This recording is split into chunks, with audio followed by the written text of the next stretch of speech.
కట్టేదెట్టో ఇట్టే చెప్పేయాలమ్మా.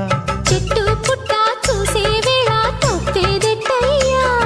కుమారి చంపకెన్ని కెంపులో భరించు కళ్ళకెన్ని రంగులో.